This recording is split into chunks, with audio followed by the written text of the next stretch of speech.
សម្រាប់សួរដល់ពុកម៉ែបងប្អូនទាំងអស់គ្នាថ្ងៃនេះជួបនឹងខ្ញុំម្ដងទៀតសម្រាប់បងប្អូនដែលត្រូវការ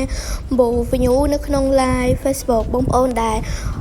លក់ online ឬក៏ live game live ផ្សេងៗចឹងទៅចង់ឲ្យមាន view ច្រើននៅក្នុង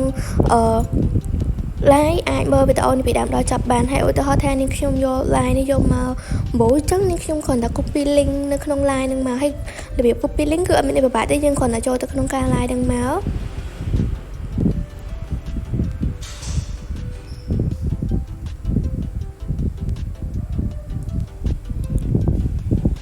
បន្ទាប់ពីយើង copy link នៅក្នុងការ live ហ្នឹងហើយយើងត្រូវចូលទៅក្នុង website របស់យើងពេលដែលយើងចូលទៅក្នុង website របស់យើងហ្នឹងយើងត្រូវចូលទៅក្នុង Safari ឬក៏ Google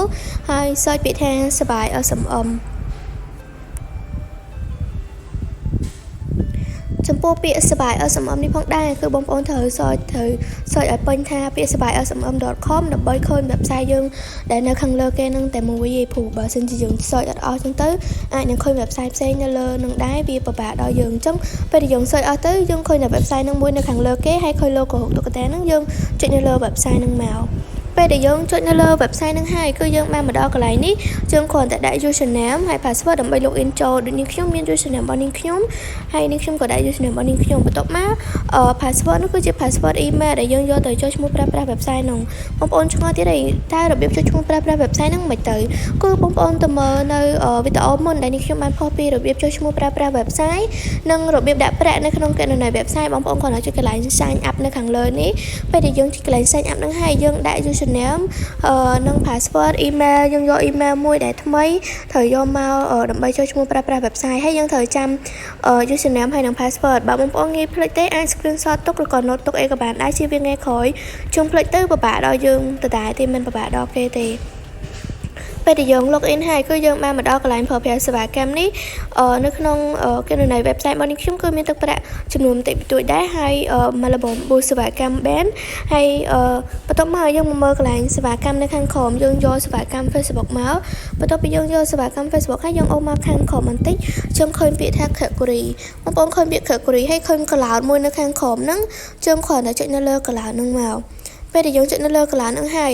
វាឃើញយើងឃើញមានសេវាកម្មជាច្រើននៅក្នុង Facebook របស់យើងហ្នឹងមានសេវាកម្ម profile follower page follower ឬក៏ video view poll reaction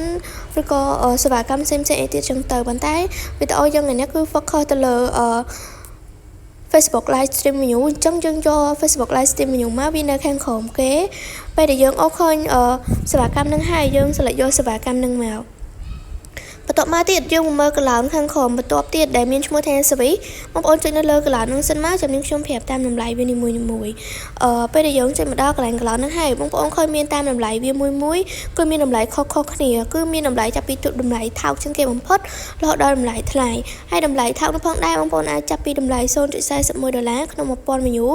និងតម្លៃទី2 $0.82 ក្នុង 1000 menu ហើយតម្លៃទី3មានតម្លៃ $1.64 ក្នុង 1000 menu តាមតម្លៃនេះផងដែរគឺតាមលបឿនបើសិនជាបងប្អូនយកសេវាកម្មណាដែលមានតម្លៃថោកជាងគេលបឿនវារៀងយឺតបន្តិចទៅប៉ុន្តែបើសិនជាបងប្អូនយកសេវាកម្មណាដែលមានតម្លៃថ្លៃជាងគេសេវាកម្មវាក៏ហិតតែលឿនដែរឧទាហរណ៍ថានេះខ្ញុំយកសេវាកម្មទី1នេះសិនទៅឲ្យបងប្អូនសាក់លបងទាំងអស់គ្នាឧទាហរណ៍ថានេះខ្ញុំយកមួយនឹងមកគឺយើង select យកអានឹងមកយើងចុចលើនឹងមកបន្ទាប់ពីយើង select យកសេវាកម្មនឹងហើយមកដល់ខាងក្រោមគឺកន្លែងដាក់ link យើងគ្រាន់តែដាក់ link ដែលយើងបានផាសពីដើមវីដេអូlink live របស់យើងនឹងដាក់ចូលកន្លែងនឹងមកយើងគ្រាន់ចុចពីរដងឃើញពាក្យផាសនៅខាងឆ្វេងដៃយើងគ្រាន់ចុចនៅលើពាក្យផាសនឹងមកពេលដែលយើងដាក់ link អីហើយមកដល់កន្លែងនេះគឺជាចំនួន view ដែលបងប្អូនត្រូវដាក់បងប្អូនអាចដាក់ពីចំនួន10 view ឡើងទៅហើយចំនួន10 view នេះផងដែរគឺចំណាយត្រឹមតែ $0.004 ទេហើយបើបងប្អូនឡាយយូរអាចរងចាំវាបានព្រោះរយៈពេលដែលរងចាំហ្នឹងក៏វាមិនយូរអីណាដែរបន្ទាប់ពីយើងដាក់ប៉ុណ្្នឹងហើយយើងឃើញឆាតឯប៉ុណ្្នឹងហើយយើងគ្រាន់តែចុចពាក្យ submit នៅខាងក្រោមយើងចុច submit នៅខាងក្រោមហ្នឹងហើយវានឹងលក់ផ្ទាំងពណ៌ខៀវបែបនេះបានន័យថាការបញ្ជាទិញសេវាកម្មរបស់យើងហ្នឹងគឺជោគជ័យរួចរាល់ជាការស្រេចហើយបងប្អូនរងចាំតែ1នាទីទៅ2នាទីបងប្អូននឹងឃើញលទ្ធផលលក់ចូលទៅក្នុង live របស់បងប្អូនហើយបើបងប្អូនមានចម្ងល់កន្លែងណាអាច comment នៅខាងក្រោមវីដេអូបានហើយបងប្អូនអាចមើលពីរបៀបពូសេវាកម្មផ្សេងទៀតក្រៅពីសេវាកម្មនៅក្នុង Facebook មានសេវាកម្មនៅក្នុង YouTube TikTok ក្នុង Instagram អីចឹងទៅហើយក៏មានសេវាកម្មផ្សេងៗទៀតផងដែរហើយនៅក្នុងការ វីដេអូផងដែរដើម្បីងាយស្រួលបងប្អូនអាចមើលនៅក្នុង channel YouTube របស់នាងខ្ញុំបងប្អូនអាចជួយ Subscribe នៅលើ channel YouTube របស់នាងខ្ញុំបានហើយវីដេអូយើងគឺមានតែប៉ុណ្្នឹងទេហើយចាំជួបគ្នានៅវីដេអូក្រោយអរគុណនិងជម្រាបលាបងប្អូនទាំងអស់គ្នា